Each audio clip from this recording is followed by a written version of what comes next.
Welcome to the Make Your Mark podcast.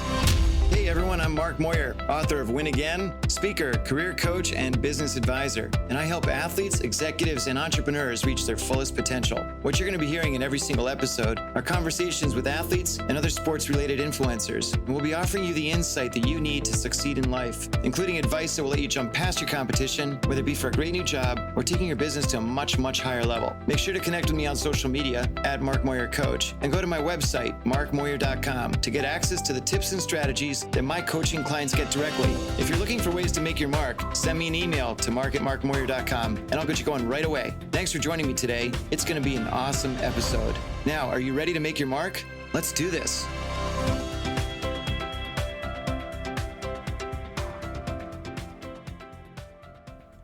Welcome to the Make Your Mark podcast. My name is Mark Moyer and I'm broadcasting to you live from New York City. Super excited to have you on board wherever you're listening. If it's here in New York, somewhere else in the United States or Canada or Mexico or anywhere else on our planet, thanks for being here.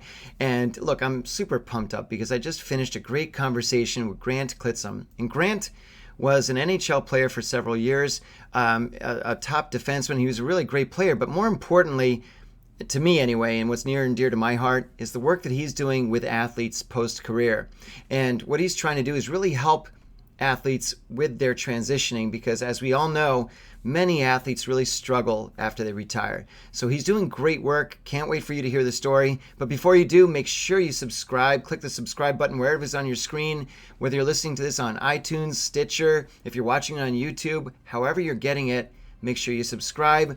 Also, go to my website anytime, markmoyer.com, for access to all the previous episodes. There's almost 50 of them now. It's amazing how quickly this has grown. And on top of that, go to the website for access to all kinds of tips and advice and strategies on how to grow your business or make a big jump in your career. It's all there. Without further delay, though, you're going to love this episode with Grant.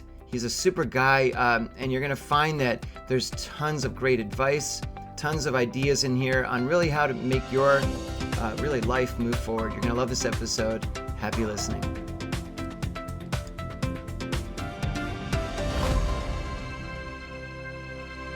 Welcome to the Make Your Mark podcast. My name is Mark Moyer, and I am broadcasting from New York City, and I'm super excited today to have Grant Clitsome from somewhere way up north in Ontario, I believe. Correct? Correct. Yeah. Ottawa, Ontario. Ottawa. Is it Ottawa or Ottawa? Ottawa. Thank you. I've heard Ottawa, by the way. Really? Never heard that. Really? Yeah. There's probably a lot of fake Canadians down here. New York, I don't know what it is. But anyway, Grant, I'm super excited to have you on board because number one, as you've already heard from me, I'm talking quite a bit about it. I'm an enormous hockey fan. I actually, without sounding like a giant suck up or whatever it is, I do remember you playing. But on top of that, what was really drawn to me about you was what you're doing now with your After the Game program. And it's obviously a big, huge passion of mine, as you know, helping athletes make that transition. And it's usually not an easy one from sport to whatever they're doing next. And we're going to talk a ton about that in a little while. But first, I want to jump in, Grant, and do me a favor and tell me a little bit about where you grew up and what, I know people say, well, gee, everybody in Canada plays hockey, but what was it that drew you to the sport? And tell me a little bit about those first, sort of 5, 10, 15 years of your life and so on. Yeah. So I grew up in Northern Ontario in a small town called Astorville, just outside North Bay, more north than Ottawa. And we lived on a lake. So small town, lived on a lake, naturally froze in the winter, and all my friends were playing hockey. And so I wanted to play. And so we played a lot on the lake, and my dad would spend a lot of nights out there kind of making that ice perfect. And so that was a lot of fun. I even remember some years where there was like no snow in the whole lake. You could just skate for miles and miles. And so that's kind of where I first started playing hockey. And in a small town, we started playing more organized competitive hockey. But before that, actually, I started with figure skating. My mom was a figure skater, and she used to teach figure skating, and so that's where I learned how to skate. I want to say I was about 3-4 years old when I started to learn how to skate, and took figure skating lessons with her for a couple of years, and then started playing hockey. So I felt like I had a bit of a leg up on the competition with the skating ability, and yeah, just kind of took off from there. As soon as I started playing, I loved it, being with my friends and the competitiveness and the challenge. And so, yeah, ended up Northern Ontario with my friends. And so up there, I mean, I'm assuming there's is it more of a school-based league, or is it a more of a regional teams, or how does it work when you're sort of going into your teenage years?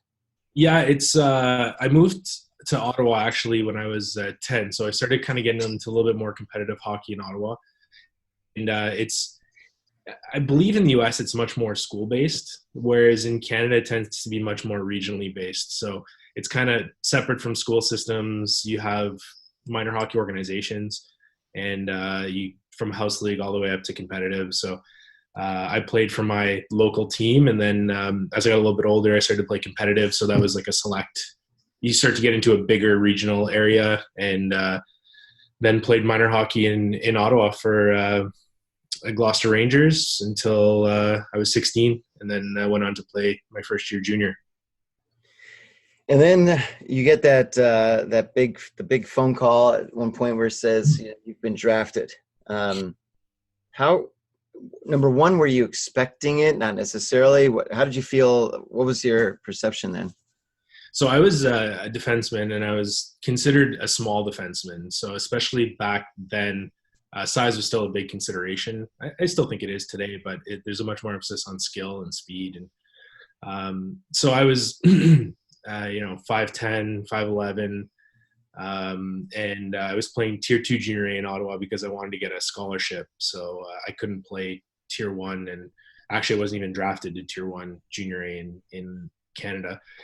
So I played. I was playing for Nepean Raiders at the time, and we had a really good team. Two out of my 3 years, we won the league championship, and my last year we went to the national championships.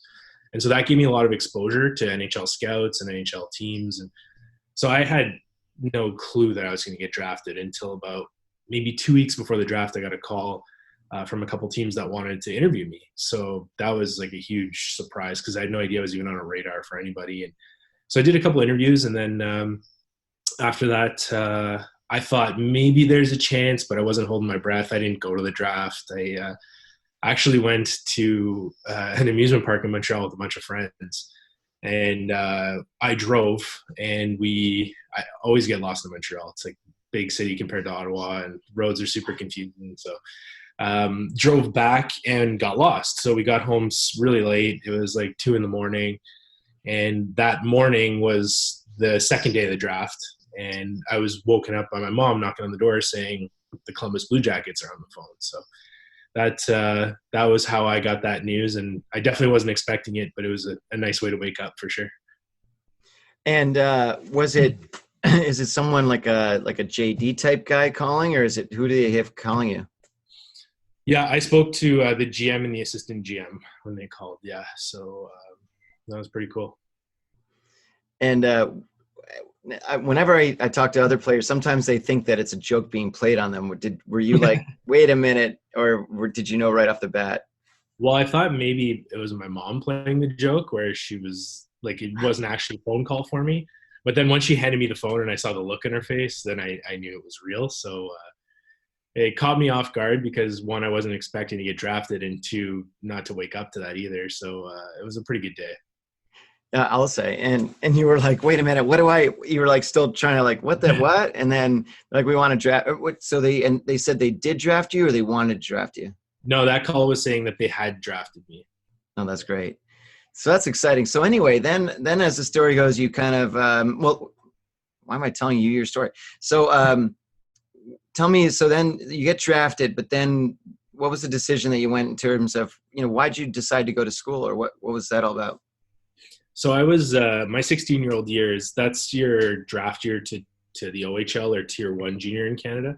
Right. And like I said, I wasn't drafted, and that was kind of devastating. Like at that age, everybody wants to play in the OHL, and so it was kind of crushing. And then that summer, I worked really hard and got drafted to a Tier 2 junior team in Ottawa, Nepean Raiders.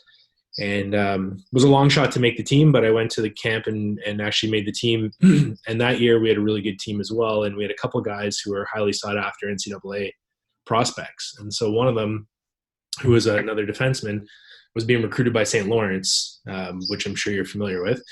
And so we went up to St. Lawrence, and he did his visit, and I kind of just tagged along to see what it was all about. And it was the first time I'd ever been to an American college hockey game, and to see the atmosphere at that rink and to see the campus and just the whole experience, I was kind of awestruck. And to think that, like, from Ottawa, it's like hour and a half drive. It's so close to home, and I never experienced that before. The pep bands and the whole student section, and just love at first sight. So as soon as I saw that, that became my new goal. I really didn't even know that was much of an option until leading up to that trip, And then my focus was strictly on college. I had the opportunity my last year, junior A, to go play in the Quebec Junior League.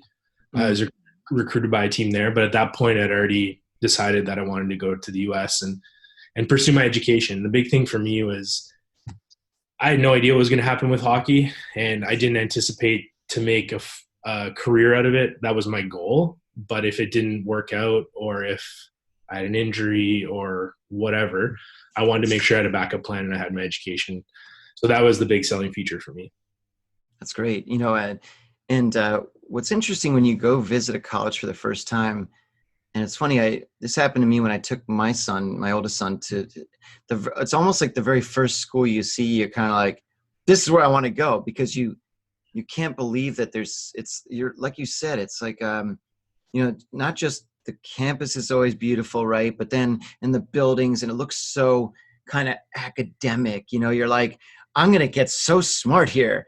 And then the sport, and then you go to like you said, you go to the game where it's not a huge stadium, right? It's a small arena, but it's jammed and people are crazy. And it's like you said, the pep band, and you really get caught up in that. And then, you went to St. Lawrence, and, we all know that they're really a lower echelon institution and team and so forth. There. That was Clarkson, by the way. But anyway, no kidding. Can't resist. But what was it that drew you to Clarkson then? So I'd have to say it was the coaching staff. I think once it came time for me to pick a school, I'd been recruited by a few different schools.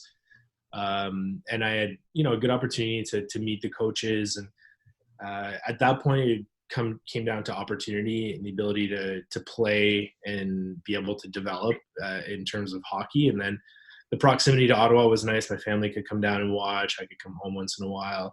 And they were good academically as well. So it was kind of a good fit for me. And I knew the coaches really liked me as a player, and I'd get a good opportunity to play there. That's great. And so by the way, I guess I should ask, did Colgate take a look at you or not? No, Colgate did not. Oh man, I'm brokenhearted. I'm sorry. I should have made a few calls. Sorry. Well, and in the end, I'm sure I'm assuming you must have done well against them just because. We had some good battles with them. They always had a good team. I mean, like Jesse was always like a big, strong forward that unfortunately I usually got matched up against. So he was a hard guy to move off the puck. But no, we had some good battles. They had some good teams. My first year at Clarkson was actually, I believe, the worst season in Clarkson history. And then my last 2 years, my junior year, we won the ECAC championship. And my senior year, we finished first in the regular season, but we lost in the finals ECAC. To who? Who'd you guys play in the finals? The year we won, we played Dartmouth. And the year we lost, it might have been Colgate. Did they beat us? Yeah. I don't know. Just curious. I feel like no, I wasn't setting you up there. I'm sorry about that. It wasn't a setup. But what's interesting is that I think more and more, hockey players are coming from collegiate hockey in the U.S. because I think it's not just that the sort of the caliber of coaching and so forth has gone up and the game has gone up, but also I think that a lot of the players are valuing the idea of getting that education in, right? Because I think that you automatically, Grant, have a leg up on a lot of the other players that maybe didn't have the opportunity to go and complete a 4-year degree. And I think post career, you're in a much better position there. So you're at Clarkson. At what point do you find out, or you realize that, okay, it's time to play, hit the big time, that kind of thing? Was it during a specific year, or? Yeah, I think like my first 2 years were pretty good. I developed really well, and I kept improving and progressing. And the way I looked at my experience at Clarkson in terms of hockey was that I knew once I was there, I had 4 years to develop. So I had 4 years to get better and improve and be ready for the opportunity when I was done to turn pro. So it was just about getting better every year. And that was my focus. And I think I was after my, I want to say sophomore year or junior year, in the summer, I went to a Blue Jackets development camp. And that was a really cool experience because, you know, you're at the rink, you're around the staff. Like at that time, Ken Hitchcock was the coach, who I'd, you know, seen for years on TV and had a ton of respect for. And so I remember at the end of the camp, Hitch pulls me into his office and he says, "Grant, you're an NHL defenseman. You're going to be an NHL defenseman, and you just need to go back to Clarkson and keep doing what you're doing." So that was pretty inspiring. And that was kind of a moment where I said to myself, okay, maybe I can do this. And I went back to Clarkson and just kept trying to improve, and then things just went from there. So explain to the audience, how does it, when you're drafted by a team, do they hold the rights for you while you're in college, or how does that usually work? Yeah, so it depends if you're in college or if you're in junior. So if you're in junior, I believe they own your rights for 2 years. And then if you don't sign with them, you can get redrafted because you're still pretty young. In college, they own your rights until, I believe, the old CB. I'm not sure what the exact date is, but it's like August 15th or August 1st of your senior year. Okay. So essentially, you have those full 4 years where they own your rights. There's no pressure to sign, because the minute you sign, you lose your eligibility as a amateur athlete in the NCAA. So right. So that's why they have that rule. So I signed my senior year, actually right after our season finished, but school wasn't done yet. But because I was graduating, I knew that I wouldn't be going back anyway. So that's when I signed. Some guys do sign early. Some guys will play a year or two of college and sign and then kind of forego their eligibility because the opportunity to turn pro is too good to pass up. But you obviously valued the Clarkson education to wrap things up. But no, that's great because, as you said, it's probably almost like not a weight off your shoulders, but when you get a chance to play your junior and senior year, knowing that you have that, I mean, you're all set, or you're sort of teed up with an opportunity when you graduate. I'm sure that's it's almost like, you know, a lot of the other people that are maybe your fellow classmates who maybe had an offer lined up with whatever, IBM or Coca-Cola or whoever it is, you know, that they knew that, oh, thank God, when I graduate, I'm going to be all set to go forward. So walk me through a little bit about your first time you got called up. I think it was sort of an emergency thing, right? How'd that work? I was in Syracuse. Syracuse was Columbus's farm team. So I spent basically 2 seasons there. It was a season and 90%. I finished the year with Columbus that year, but I get called up, and I think it was in March, and they were playing at home against Vancouver. And so I get a call on Sunday morning saying, you know, we have an injury, we need you to come up. So it was like, yeah, okay, no problem, obviously. So I get to Columbus, and it's just like a whirlwind. You get there and you kind of get settled. And that was on, I want to say it was on the Sunday, and then we were playing on the Monday night. So my first going to the rink was Monday morning for pregame skate, see all the guys. And it was nice to be able to go to those development camps and training camps because you start to get to know people. And so when you're there for the first time, it's not completely new. Not everything's new. Now that being said, you have all the nerves and emotions that goes with playing in your first NHL game. So I usually pregame skate went great. You're kind of loose and having fun and just soaking it all in and realizing like, this is it. You're in the NHL. And then I went back for my pregame meal and my pregame nap, which I usually took. And I didn't sleep for a second. There was no way I was falling asleep. All I could think about was my whole life kind of leading up to this moment and how many times I dreamt about this and thought about this, and how many people were going to be watching. And so it was pretty nerve wracking, but again, you get to the rink and you get back into your routine and you're just used to it. But then the game starts and you're kind of lining up at center ice and looking around and saying to yourself, this is it. And so you get pretty nervous, but then the game starts and you kind of just, you play, you do your thing. Right. The puck is the puck, right? The puck's Exactly. not any bigger or smaller in the NHL. So yeah. Exactly. It was pretty cool. The game went really well, actually. I ended up getting 2 assists and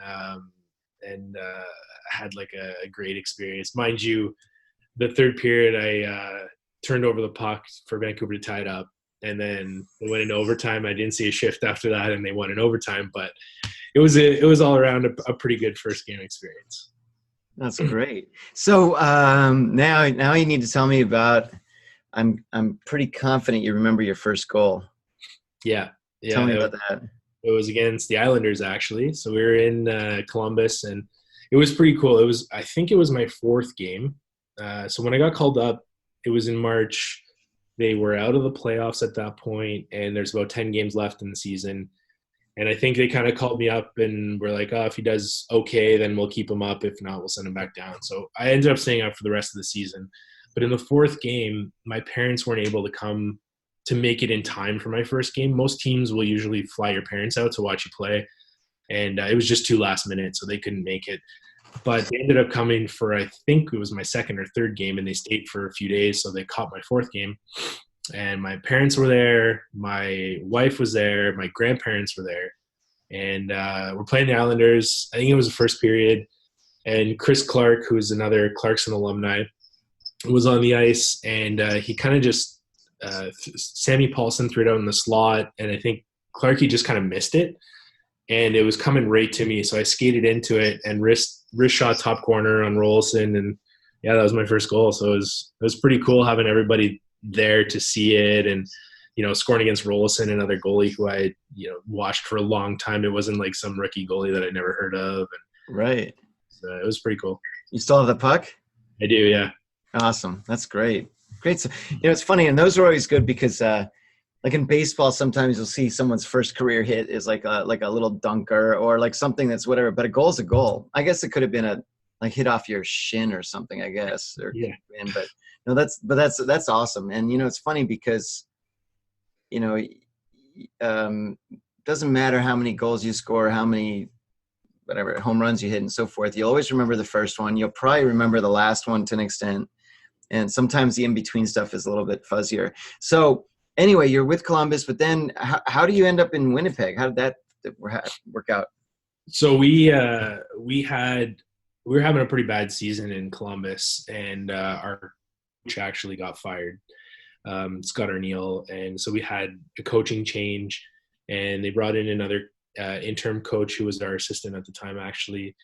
And I ended up being healthy scratch quite a bit, and I wasn't playing very much. And I think the trade deadline came around, and that was the year where there was rumors about trading Rick Nash and the possibility of that all happening. And so I think they were kind of preparing in case that happened to create roster space, because they thought that if they traded Rick, they would get a lot of players in return, which naturally you would. And so they put me on waivers to clear up a roster spot.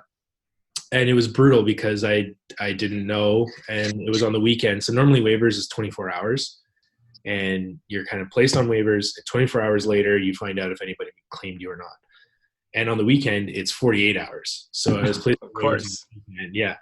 And it was trade deadline, so it was just frantic, all these trades and call-ups. And so there was lots of roster movement. And I found out that I was claimed by Winnipeg. So the way it works for waiver claims is whoever wants to put a claim in puts a claim in, and then nobody knows what other teams put claims in, I believe, and then they go in reverse order of standings to who gets priority.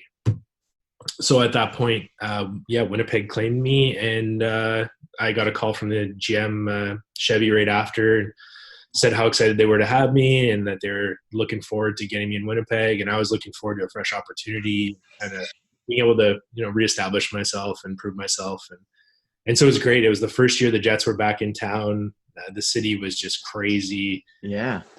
The atmosphere was amazing. And so it was the end of the season because it was trade deadline. But they kind of squeezed me in after a few games because, it's hard to just shake up the roster like that. So after a few games, I kind of got in, and then I think they were happy with how I was playing. So I kept playing. And then, and then I re-signed with Winnipeg after that.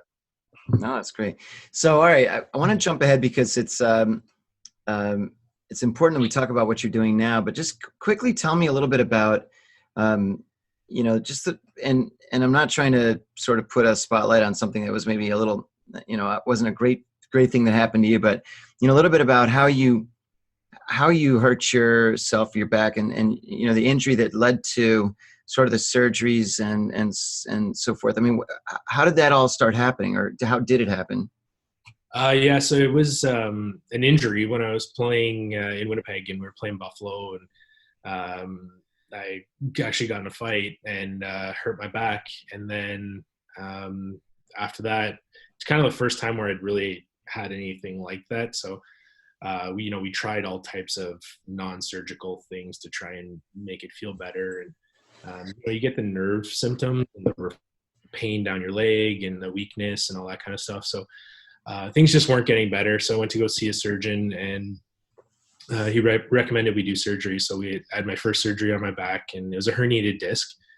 And then after the surgery, I came back and played a little bit the following season, and then re-herniated the same disc, had a second surgery, and that's when it just didn't heal the same way. And the doctors recommended I stop playing.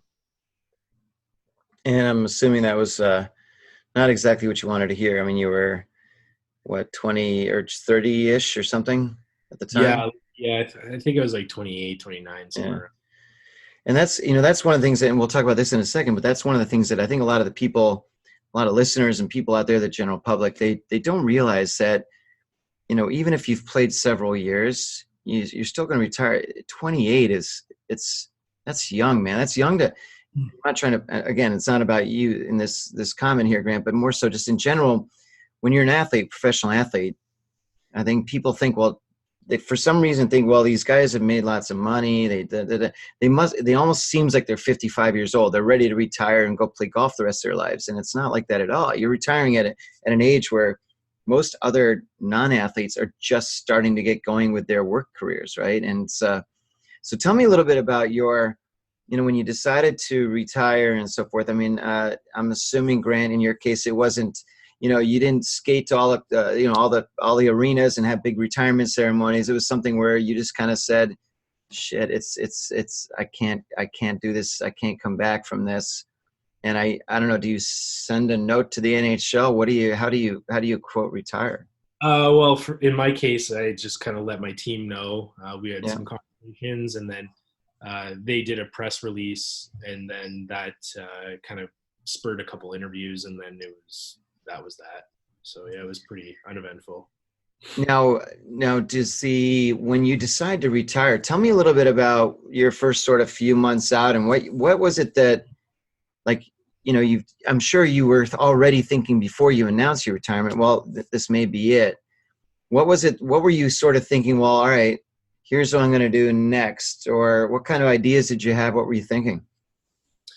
It's a weird time, I think. And, I don't want to kind of cast any kind of sympathy or pity or anything like that. I think, I was very fortunate to have the career I had, and, to play in the NHL, and the experiences I had was incredible. It was a dream. And, but now it's just, there's so many changes happening all at the same time. And it's not just career, it's mental, it's in my case it was physical, because I was no longer able to be nearly as active as I used to be and do the things I used to do. So some guys, when they retire, they still go and play hockey with their buddies, and they still get to have fun doing that. Well, I couldn't do that either. So there was a lot of changes all at the same time, which was challenging. And you kind of go from feeling totally sheltered and supported to just feeling like, okay, now what? Like, when you're playing in the NHL, you have a schedule every month that's handed to you, and it tells you where to be and what to do at every second of the day. And, your meals are all lined out and ready for you. Your travel's all lined up and ready for you. And so there's just so much structure.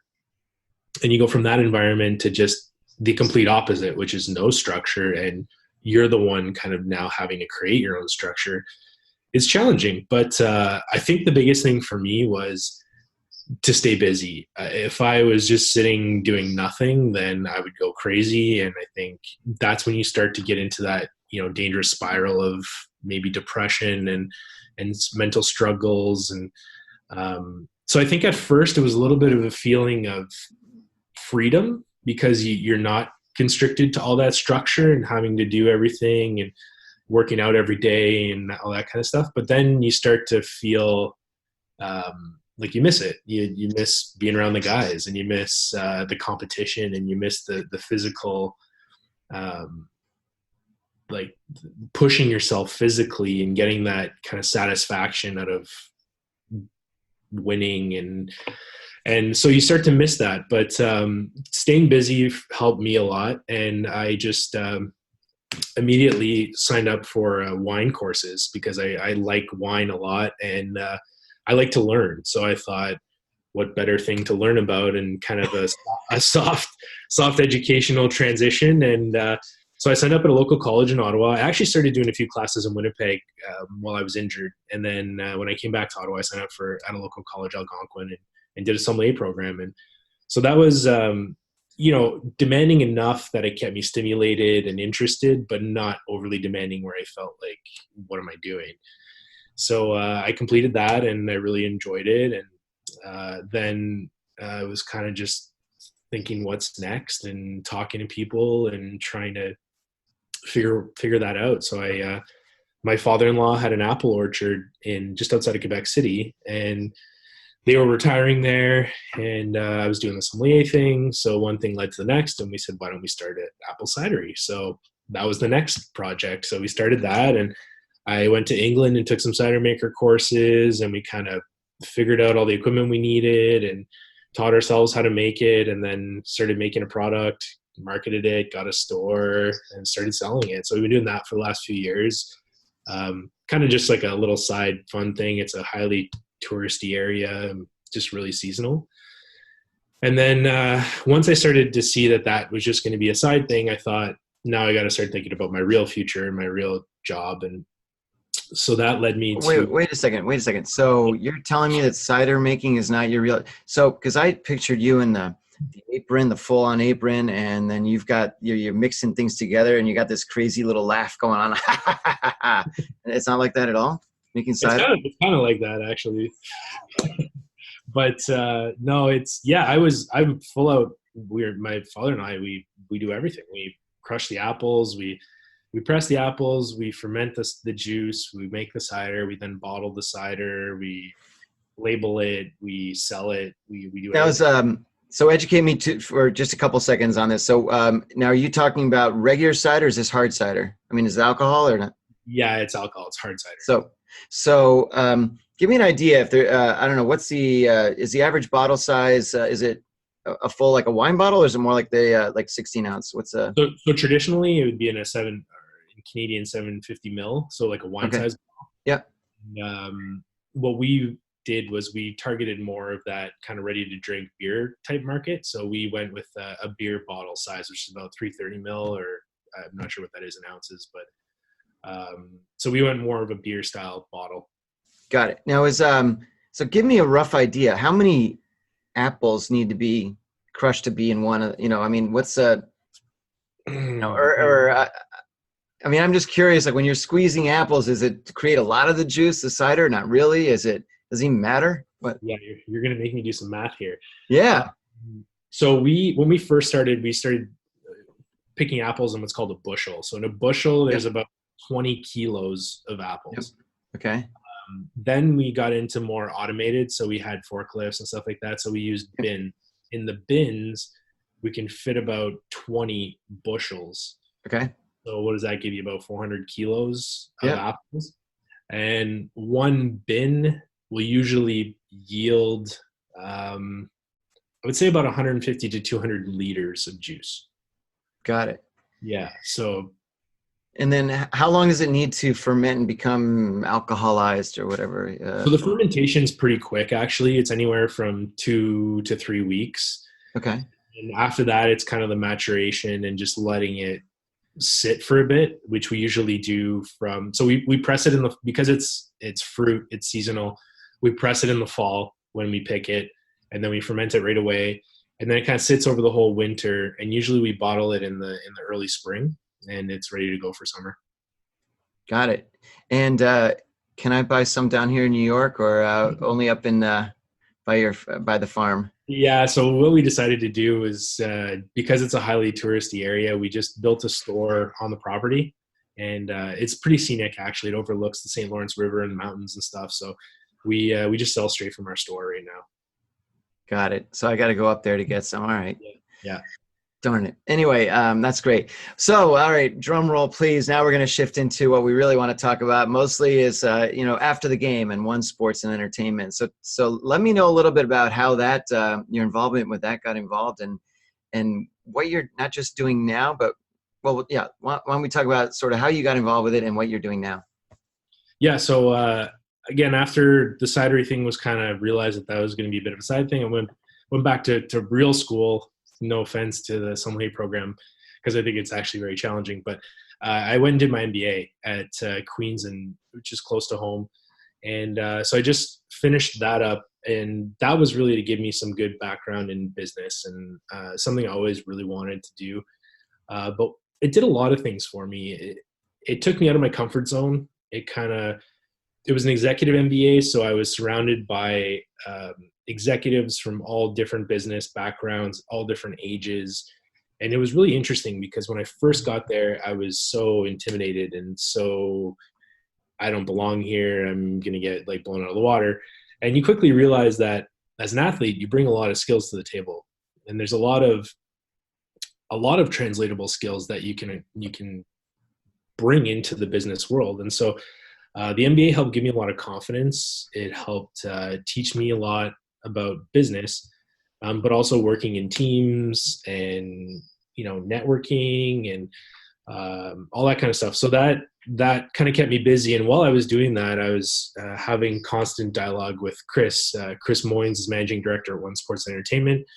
And he's my financial advisor. And we had been talking for a while. Chris, a few years ago, wrote a book called After the Game, and it highlights the transition challenges that athletes face when they go from being professional athletes to the real world. And it struck home with him. He was having the conversation with one of his really good friends, Steve Montador, who was just talking about that, about the struggles he was facing in transition and, the lack of resources, and talking about, Chris said, you should write a book. You should help educate and inform other athletes about these issues. And so unfortunately, Steve passed away, but Chris decided to take it upon himself to write the book.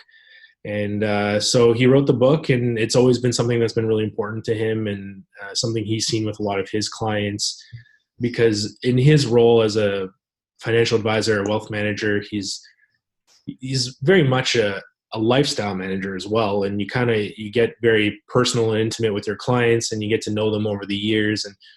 And generally, if things go well, it's a long relationship. So you kind of deal with the players as they go through their career, progress through their career, and then when their career ends. And so he's kind of seen firsthand some of the struggles they faced and saw a need for having resources to help their guys do that. And so he and I had been talking for a while, and he said, why don't you come work for us and put together this program and just be a resource for guys to be able to talk to someone, a peer that's gone through it firsthand, someone that can relate to their lifestyle and what they're doing as athletes and the struggles they'll face, and someone who has a bit of academic background a little bit, and more than anything, just a resource to talk to and help them through that phase. So that led to the After the Game program, which is what I'm working on now, and how we've connected actually, and picking your brain and getting your expertise. And so it's been really good. I started in January, so it's still pretty fresh, and we're still building the program, and we're we're now starting to deal with clients and help them with some of the needs that they have, and trying to see what resources we can add to our program, and just really try and make it as easy as possible for our clients. Oh, that's great, Grant. And look, I think that just sort of almost, I don't want to say almost anything that you do is a great thing, but this is something that isn't just such, it's so critical and it's so important. Again, I think most people think that every athlete retires and again, just sort of sails off into the sunshine or whatever it is. And it's not like that. The vast amount of them do go through some form of, whether it's depression or just a challenge, mental challenges, simply because, as you said earlier, the importance of structure is critical. And when that structure is taken away and there's no structure, well, then things can go off the rails pretty quickly. And I think that if you're offering and providing not just some of that structure, but also a plan for the structure, a plan for them to have a daily routine and then get back in the game again, kind of a thing. So, it's funny because you said his book is called After the Game, but it's almost like, well, returning to the game or getting back or have a new game, right? And I think that, just as you said, being a resource, Grant, somebody that they can talk to who's been through that struggle. And I think a lot of times athletes don't necessarily believe or understand that other athletes go through that struggle, and they feel that they're on their own with it. Yeah. So I think that if they talk with you and they see, no, dude, every athlete goes through some form of, a real major adjustment. I mean, it's different than, let's say somebody has a job, a 9-to-5 job, and they get laid off. Well, then they can go find another 9-to-5 job, but it's not as drastic of a transition, right? But in this case here, Grant, I think that what you'll find, the more and more athletes you speak to, is just having someone to talk to who's been through that is enormous. It's going to be enormous to them. And then the bonus is that you're going to be providing and offering an array of opportunities for them to consider going forward. And, what is it that you think, based on what you've heard from some of the athletes you've spoken to, what is the biggest thing that they really what they'd like to really see or get from you going forward? There's a few things. I think one of the things we're trying to do too for our clients is provide services for the whole family and not just the athlete. And so what a lot of people don't realize is that transition is experienced by the spouse, and if there's kids, by the kids. And you go from being accustomed to having a certain lifestyle and living a certain way and living in a certain city, to now all of a sudden you're going back home, and friendships might not be there, and you've been away from home for so long. And so there's a lot of changes in the whole family's life. So, and a lot of times, like in my case, my wife stopped working to come live with me wherever I was playing. So now she's reestablishing herself in the workforce. So she's essentially going through the same things, maybe not some of the same struggles in terms of the athletic career, but a lot of the same transition needs. And so that's what we're trying to provide too, is support for the spouse and the family. And so it's interesting. I mean, every case is so different. You'll get some guys that are not interested in education at all. Some players that think they need some kind of education, and that's really important to them. Some guys know exactly what they want to do, and they just need help getting it off the ground, whether that's starting a business or whether that's growing a business. And others just want to know what resources are out there. They want to know, like, what do I have access to as a player? Where can I find the information I need? And so it's really case by case, but that's what makes it so interesting, is everyone has different needs, and we're just trying to help along the ride. Now, do you feel that, I'm going to put you on the spot a little bit, but do you feel that the way it stands now, the NHL, whether it's the PA or the NHL itself or some, are they providing, do you think, the resources that can really help, or is it something where they may be offered, but they're not necessarily reaching out about them? Or characterize a little bit about what they're doing compared to what you're trying to do. Yeah, I think it's a tough one. I think all I can speak for is my personal experience, and I didn't really have much help when I transitioned. Now that being said, I also didn't really proactively look for it, but I think that's one of the biggest challenges is players when they transition aren't, whether it's a pride thing or whether it's a kind of unsure of what's to come, or whether it's just not knowing what to do. Some people don't want to ask for help. Some people don't know where to ask for help. So that's where I think things can always improve, is the engagement and the proactiveness. And I think in our case, we're fortunate because we have a client base that we have contact with and we have relationships with.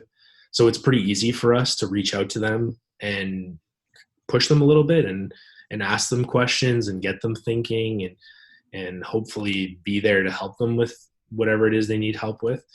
In the union's case and in the league's case, I think they're moving in the right direction. I think they're doing things and putting programs into place to help players. But yeah, I think like it can always be better, and there can always be, more engagement and more awareness. And so. Well, I think you hit the nail on the head there. I think the whole concept of engagement is critical, because when a player retires, they kind of are a little bit adrift. It's like you said, it goes from structure to being like in the middle of the ocean on a raft and going like, where do I go, right? And I think that if the NHL really had and I'm just, not to offend anybody at the NHL, et cetera, but I think if they added a team of people that were really, as you say, more proactive, if they saw, let's say, that Grant announces his retirement, they reach out. Somebody reaches out to you right away and says, Grant, tell you what, why don't you, we'd love to have a call with you in the next couple of days to walk you through almost like a plan your next few weeks or plan your next couple of months. And this is how we can help. And they come out to you, because you're right. If the NHL sends a note in the mail or an email or something saying, feel free to click on this link for some resources, you'll be like, oh, where was that email again? Or maybe you don't even bother. I don't know. So, but I guess on one hand, what's, something that they could use some work on is something that's going to really help you out in the end, Grant, because look, if people come on board with One Sports in any sort of capacity, and they have access to the programming that you're offering, Grant, that's such a huge leg up. And it's something that, I don't know of any other people in the financial space, the wealth management space, that are really doing this. There's some that are doing some things here and there, but it sounds clearly that the After the Game program is something that's really being set up to really be a big time, sort of a big time crutch, or not a crutch, but a sort of a support system in effect, so that, yeah, it's great that you guys, that the company is managing the player's money, but at the end of the day, you're helping out manage their mind and their life and their other stuff that goes along with their money. And it's almost like a complete overall sort of almost acting as if you're their agent again, like they have an agent all over again. That's awesome. And so in terms of the sort of the going forward stuff, what are some of the things that you'd like to see, in terms of programming that you can offer a player? Let's say I'm retiring, or I'm going to be, let's say I sense that my time is near. Maybe I'm coming into camp. I don't make the team. I don't really want to go play in the minors again. You know what, maybe I decide, I don't know where my money is, blah, blah, blah, but maybe I read about One Sports, or I hear this podcast, whatever it might be. What do you want to tell people that you'd love to see offered going forward? My goal personally is to get players involved in this process at a much earlier stage in their career. I think if we can help players prepare for this before they're even close to retiring, I think it does so many things for them. From simply a mental health standpoint, I think it gives you a very healthy distraction during the season. I think there's so much pressure associated with performing at a high level throughout the whole season that it gives you kind of something else to focus on and channel your energy and grow and develop as a person outside of just the athlete. And I think if we can get that going at an early age in a player's career, then what it also does is allows them to maximize their experience as in a hockey player's example at the NHL, where they're relevant, they're present, they have access to so many people, and the networking opportunities and the potential for future jobs down the road is immense because you're in the spotlight, you're a celebrity, and you're constantly around these people that are decision makers and important people in business or in whatever other industry. So if we can start that conversation earlier and start them preparing at a younger age and get them working on it while they're still playing, to me, that's the ultimate goal. Well, and you know what's funny? And I talk about this with also non-athletes, but when you already know that you've got a plan B in place, it's almost like you can skate with, you don't have to worry about that. Like, it's almost like you've got that taken care of. And it's something where you don't necessarily need to, I don't want to say fear retirement as much, but it makes you much more calm. Right. And as you said, the mental health aspect is incredible. And if you can sort of keep that box checked, and you know that in your case, for example, you're studying wines, but if you're studying whatever the heck it is, it's something that also you probably thought was pretty damn cool to sort of look at and study even when you're in Winnipeg, that was not using, all the brain cells dedicated to the sport of hockey. It's a whole bunch of different cells that are interested in the other stuff. So I think that's awesome idea. Now, how can people out there find out more about you and the program and so forth? So the best way is to probably just go on our website, onesports.ca, and there's an after the game tab. It's constantly changing, so I'm updating content as the program develops and grows. So you can find my contact information there. And I think the best way is to just reach out to me directly. Send me an email, call me, text me, whatever it is, and start the conversation. I think that's a great idea, because you're right. Once the conversation is started, and because, taking a step back, one of the things I talk about a lot with a variety of my guests is the whole concept that, I think you'll agree with me, Grant, that athletes, when they retire and then they go into a room full of executives, they feel intimidated, right? And they're not sure what to say, what to do, whatever it is. And the same thing goes with executives. You put one of them in a locker room, and they're intimidated by all the athletes, right? And so once you break past that sort of discomfort level and you say to an athlete, look, as you said earlier, Grant, an athlete brings so much more to the table than they often realize. And if they're become more comfortable knowing that they actually bring a lot to the table when they walk into, let's say, a conference room filled with 100, whatever executives at a conference or something, well, if they feel much more confident, then the success that they're going to experience is going to happen that much faster. Yes, absolutely. Is that something you like when you go into? I mean, is it something that you have an opportunity now to start going to some events that are less athletes and more, we'll say, non-athletes? Yeah, definitely. And I think that was, like I mentioned earlier, the NBA kind of pulling me out of my comfort zone and putting me in an environment where I'm with executives and with professionals, and knowing that I can hold my own. Gave me so much more confidence to then go into those situations and feel like at least I know what I'm talking about, or I'm not some stereotypical dumb athlete sitting there not doing anything but hockey. And so, that helped me a lot. And you're absolutely right. I think that confidence component is a huge piece. And look, the one thing that I have to tell you, what I really appreciated when we connected was when I said, hey, Grant, I wrote this book that you guys should be aware of. That's, it really deals with all this. And you're like, I know, Mark, I bought it. And I was like, what? That's awesome. Anyway, well, look, I'm going to jump now. We're going to pivot a little real quick to a segment I like to call Hit Your Mark. And it's just super quick, funny little questions that I always like to put my guests on the spot a little bit. But I know are you still on the St. Lawrence River or not? Or where, how close are you to waterway, or are you? Yeah, close enough. Maybe a 5-minute walk. Do you own a boat? No. If you did, what would you call it?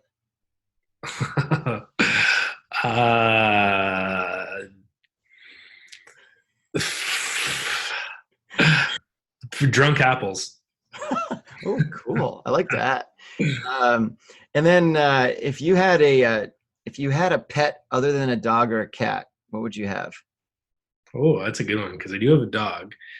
When I was young, like a hamster and fish, but now something low maintenance, something easy, probably a fish. Yeah. Or like a turtle or something. I don't even know if turtles are low maintenance or not. I don't know. Well, by the way, you say that about fish. I had a fish tank for 1,000 years, and it's actually a lot, too much maintenance, probably. Unless you get the little one with the one guy just swimming in a circle. Yeah. Okay, scratch the fish idea then. Anyway, just go straight to kangaroo. They're easy. There you go. Anyway, and lastly, just I like to ask this question. If you could pick 3 people that you would love to have, dinner with, alive or dead, and non-hockey, but anybody else, who would you pick? They have to all be non-hockey. All right, throw in a hockey. Well, I think Bobby Orr would be one for sure. Yeah, just all right. that, being a defenseman and Sure. idolizing him. Barack Obama, I find him such a good speaker, and just seems like he would be such an interesting person to have dinner with or a conversation with. And then my third, I don't know. Maybe like a Lionel Messi. Oh, interesting. Yeah. Yeah. Yeah, I think he's the world's highest paid athlete right now too.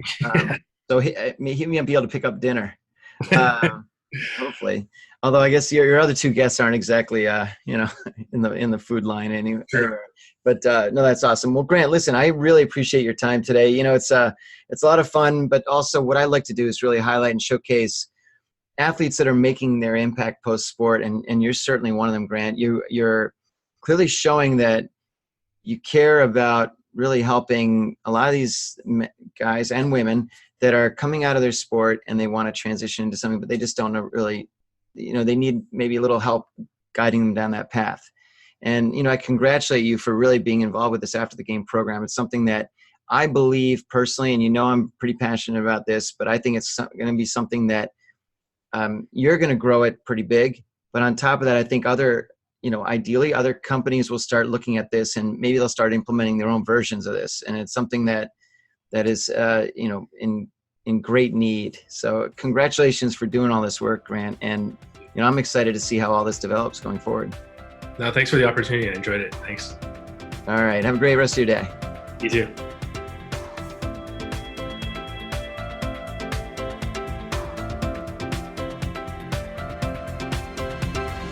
Thanks so much for joining us today on this episode of Make Your Mark podcast. The goal of the podcast is to help you find ways to make your mark, to succeed in life, and to jump past your competition. Be sure to leave me a review on iTunes and Stitcher, and subscribe to be the first to hear new episodes. If you're looking for ways to make your mark, send me an email, mark@markmoyer.com, and I'll get back to you right away. Thanks again for listening, and we'll see you next time.